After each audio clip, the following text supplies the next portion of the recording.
할렐루야. 오늘도 행복하고 좋은 하루가 되시기를 주의 이름으로 축원합니다.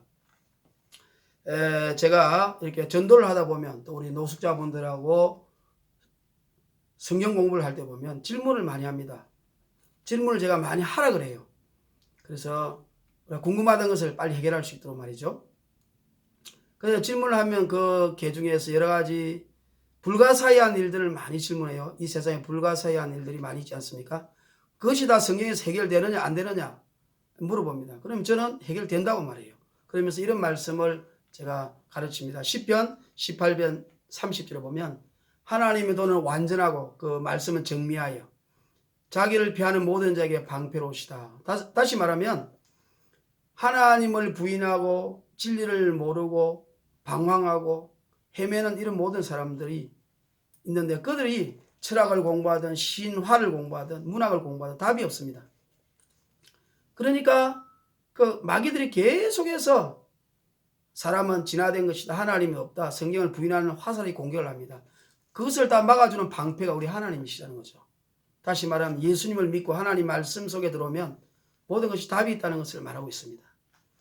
그리고 시편 119편 140절에도 보면 하나님의 말씀은 정미하다.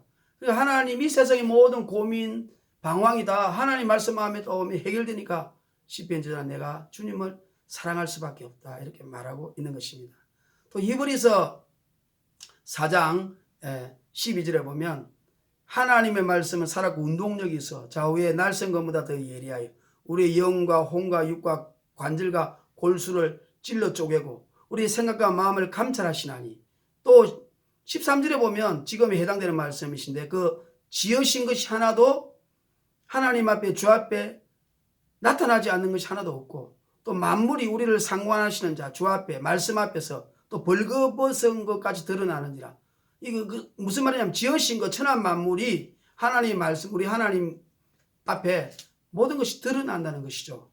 그러니까 다 우리가 성경을 모를 뿐이지 성경을 통해서 우리가 해석이 가능하다는 것을 우리가 말할 수가 있습니다. 그래서 외계인의 존재는 뭔가? 외계인은 있느냐? 외계인은 있습니다. 저는 있다고 봅니다.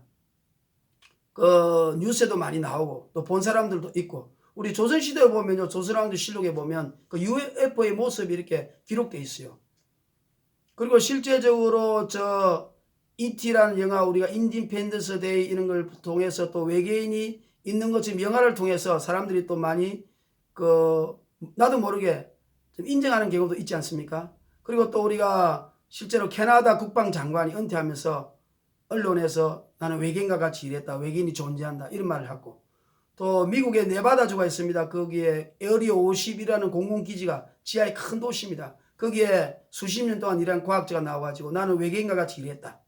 그 외계인의 지적인 고도의 문명을 같이 의논해가지고 우리가 상상할 수 없는 과학 무기, 군사 기술 이런 것을 발견했다. 연구하고 있다. 또 유전자 조작을 해가지고 짐승과 사람, 외계인과 인간 합작 작품을 만들어가지고 정말 슈퍼인간, 영성하는 인간 정말로 그런 인간들을 만들어서 깜짝 놀랄 만한 그런 연구를 하고 있다고 나와서 책을 발표해가지고 암살당하기도 했습니다. 그러니까 우리가 이런 것을 볼 때에 외계인의 존재를 그냥 무시할 수 없죠. 그리고 텔레비도 나오니까. 그러니까 레간 대통령이라든지 힐러리 또 빌 클린턴 이런 사람들도 텔레비 인터뷰에서 외계인이 실제로 존재하고 UFO가 있는 것처럼 그들이 말한 적도 있습니다. 그리고 우리가 히틀러 같은 사람도 있죠. 히틀러가 원래는 그 화가 출신이고 화가를 지망생이었고 또 군대 하사로 있었습니다. 하사로 있을 때 굉장히 훌륭하신 하사였어요. 그래가지고 자기도 월급 오면은 다 불쌍한 병사들 도와주고 또 전쟁에서 다친 그 비둘기라든지 개 이런 거 다리 다 고쳐주고 치료해 줬습니다. 근데 히틀러가 나중에 신비한 종교, 미리 종교, 따지면 사탄 종교죠. 루시퍼를 믿는 그런 종교에 빠져가지고 그때부터 히틀러가 마귀가 들어가지고 악한 마음을 품게 돼가지고 세계 정복을 꿈꾸는 독재자가 됐습니다. 히틀러가 자살했죠. 자살하고 나서 그 연합군이 이제 독일로 들어와서 베를린에 들어가서 히틀러 연구소를 다 뒤졌습니다. 그중에 미국이 주도적이었죠. 보니까 거기에 UFO 설계도, 그 다음에 원자 폭탄 설계도가 있었어요. 그래서 과학자들 잡아와서 미국에 데려왔습니다. 그래서 네바다주 지하 에어리어 51에 그들을 집어넣고 또 그 연구를 계속하도록 했습니다. 그래서 그것에 연구한 사람들이 나중에 그 실체를 고백하기도 하고 그리고 나서 암살당하게 됐습니다. 그래서 그들의 연구에 의하면 바로 그 히틀러가 그 UFO를 처음 시작한 것도 역시 그도 마귀의 계시를 받은 것입니다. 다시 말하면 우리가 외계인이 실제로 존재하느냐, 다른 별에 우리 지구의 인간처럼 지적인 생명체가 진화되어 존재한다 그러면 이 성경을 믿을 수가 없죠. 왜? 성경 말씀에는 외계인이라는 존재를 언급하고 있지 않기 때문입니다. 그래서 성경을 부인하려고 하는 거죠. 그러나 외계는 실제로 지적 문명, 인텔렉츄얼 크리에이처가 아니고 바로 결론적으로 말하면 타락한 천사들의 변형된 모습. 그 타락한 천사들이 또 인간의 모습으로 외계인의 모습으로 변형돼 가지고 예수님을 못 믿게 하고 성경을 부인하려고 하는 타락한 천사들의 책략이라는 것을 아셔야 돼요. 그리고 네피림이라는 존재가 있습니다. 그래서 네피림이 반수반인의 인간이에요. 그래서 그 네피림의 존재의 일부라는 것도 우리가 생각해 볼 필요가 있습니다. 고린도후서 4장 4절에 보면 이 세상 신이 믿지 아니하는 자들의 마음을 혼미케 해서 그리스도는 영광의 복음의 강체를 비치지 못하게 하려 함이라. 그리스도는 하나님 형상이라. 그래서 세상 신 마귀가 이 세상 임금, 공중권세 잡은 자, 하늘에 있는 악한 영. 우리 에베소서 6장에 보면 12절에 보면 우리의 싸움은 혈과 육에 대한 싸움이 아니라 그랬잖아요. 하나님의 강력한 믿음을 파헤치려는 악한 영과의 싸움이야. 그 영들이 지금 세상의 정사와 권세를 쥐고 있어요. 하늘에 있는 악한 영, 세상 주관자, 어둠의 영, 이런 공중권세 잡은 영과의 우리가 대결이라고, 영적 전쟁이라고 에베소 6장 12절에 말하고 있습니다. 그러므로 고린도서 4장 5절에 보면 우리는 모든 신화라든지 자유주의 신학이라든지 문학이라든지 철학이라든지 이런 모든 이론을 다 파고 모든 이론을 다 파깨치고 우리가 하나님을 대적하도록 높아진 모든 이론을 다 파헤쳐야 돼요. 다 깨부시고 우리의 생각과 마음을 사로잡아서 그리스도에게 복종하게 하는 것이 바로 우리가 앞으로 지어야 할 마음의 자세고 또 우리가 그리스도의 모습이라고 생각이 됩니다. 그러니까 무슨 이야기냐면 이 세상에 있는 모든 불가사의한 일들, 예수님을 못 믿게 하려는 모든 마귀의 책략들을 우리가 잘 파악해가지고 그것을 가지고 우리가 성경 말씀 인용해서 그것을 깨부셔서 성경에 이런 내용이 있다. 실제는 이것이라고 말해서 복음을 전하는 일에 우리가 써야 되는 것입니다. 우리가 초대 교포 중에서 순교한 저스틴이라는 사람이 있거든요. 그리고 터툴리안이라는 사람도 있습니다. 이 저스틴은 첫 번째 순교자죠. 그분이 이방인인데 예수를 믿고 난 이후에 그런 모든 그 당시에 그리스도 철학 이런 것을 다 예수님 앞으로 다 복종시키고 그 원리가 다 예수님에게서 나왔다. 로고스에서 나왔다. 하나님에게서 나왔다. 성경 말씀에서 나왔다. 이렇게 전도하고 해서 그 당시에 그 네로 왕이라든지 로마의 왕들이 기독교인을 핍박해서 쓸모없는 종교, 로마 평화를 해치는 종교, 식인종의 종교 이렇게 말을 할 때에 그 자스틴은 제2변정서를 통해서 그들에게 복음을 전해서 수많은 위대한 그리스도인을 탄생시킨 순교자 자스틴 같은 경우도 보면 정말 고린도후서 4장 5절의 말씀에 입각해서 복음을 전하는 위대한 우리 선배님이었다는 생각이 듭니다. 그래서 우리가 이 외계인은 타락한 천사들이에요.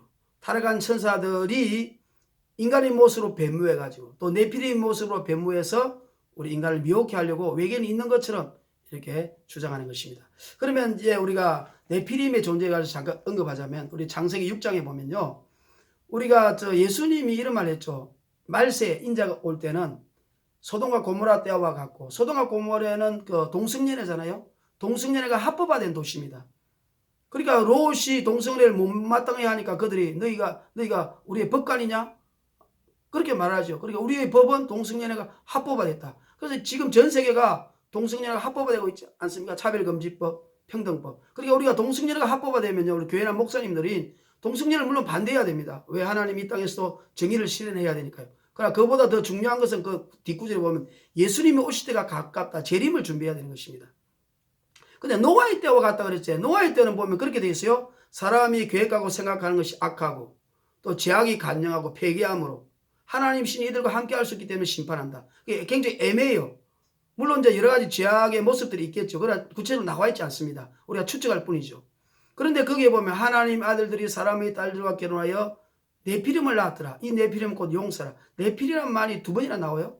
그래서 우리가 하나님의 아들들이라는 것을 우리가 신학교에서 배울 때는 셋의 후에 아담의 후에 하나님을 잘 믿는 사람, 그 다음에 가인의 후에 사람의 딸들과 결혼하여 사람들이 많이 나왔는데 그 후손들이 패기하고 악하고 하나님을 대적하고 불순종하니까 우리 하나님께서 심판했다, 이렇게 배우는 겁니다. 근데 좀 더 깊이 연구하면 네피림의 원어가 네팔입니다. 네팔은 하늘에서 떨어지다는 뜻이죠.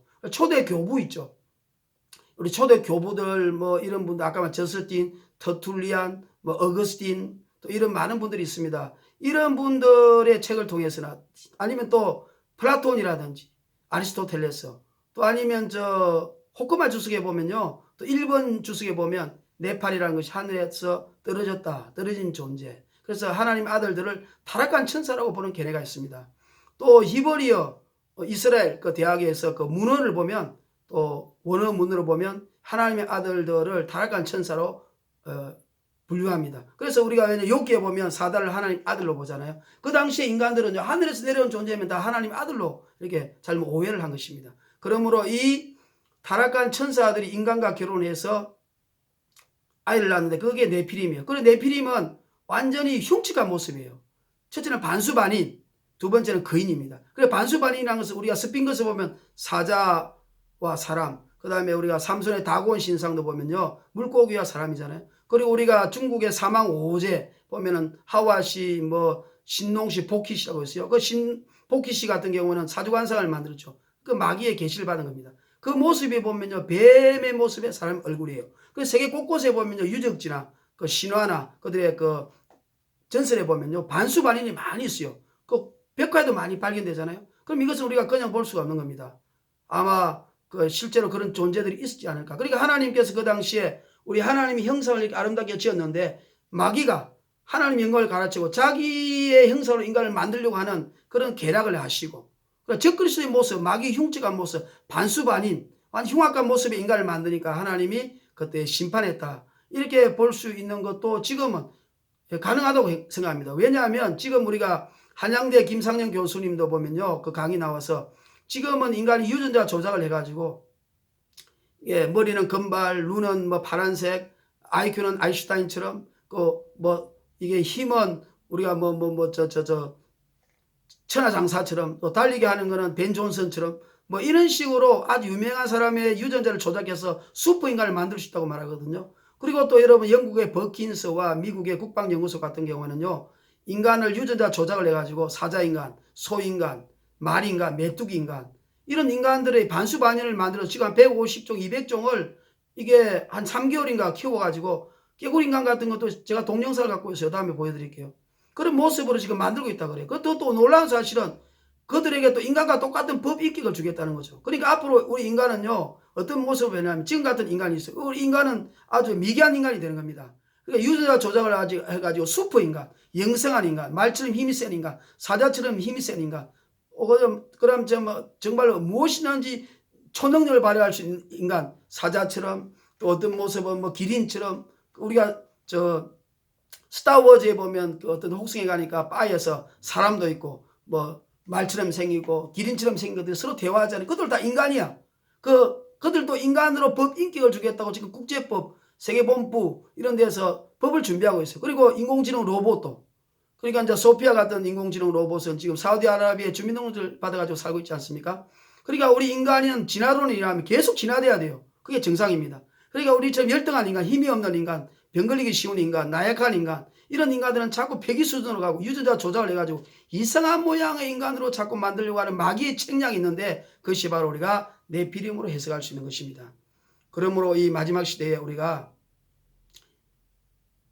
외계인의 존재가 계속 나타나가지고 인간을 미혹하게 하는 것을 아시고, 그 외계인은 지적인 생명체 이런 것이 아니고요, 타락한 천사들이 인간의 모습으로 변모하고 네피림의 존재로 성경을 부인하고 하나님의 형상을 파괴하려고 예수를 못 믿게 하려고 하는 그러한 존재들이라는 것을 아셔야겠습니다. 오늘은 1부까지만 지금 하겠습니다. 할렐루야. 좋은 하루가 되시기를 간절히 바랍니다. 마가복음 16장 20절에 제자들이 두루 복음을 전할 때 하나님이 함께하사 따르는 표적과 기사로 말씀을 확실하게 전개했습니다. 오늘도 기도합니다. 하나님 예수 이름으로 기적이 일어나게 하시고 예수 그리스도는 어제나 오늘이라 영원토록 동일하십니다. 우리 하나님 나라 말에 있는 것이라 능력이 있다고 그랬습니다. 말씀이 확실하게 역사할 때는 기적이 일어납니다. 오늘도 모든 암덩어리는 떠나가고 병은 떠나가고 귀신은 떠나가며 모든 각색병은 다 예수 이름으로 떠나갈지어다. 우리 하나님 아버지가 영광 받으시고 우리 예수님 홀로 구주이심을 나타내시옵소서. 예수 이름으로 기도합니다. 예수님 찬양, 예수님 찬양, 예수님 찬양합시다. 할렐루야. 우리 예수님이 최고이십니다. 아멘.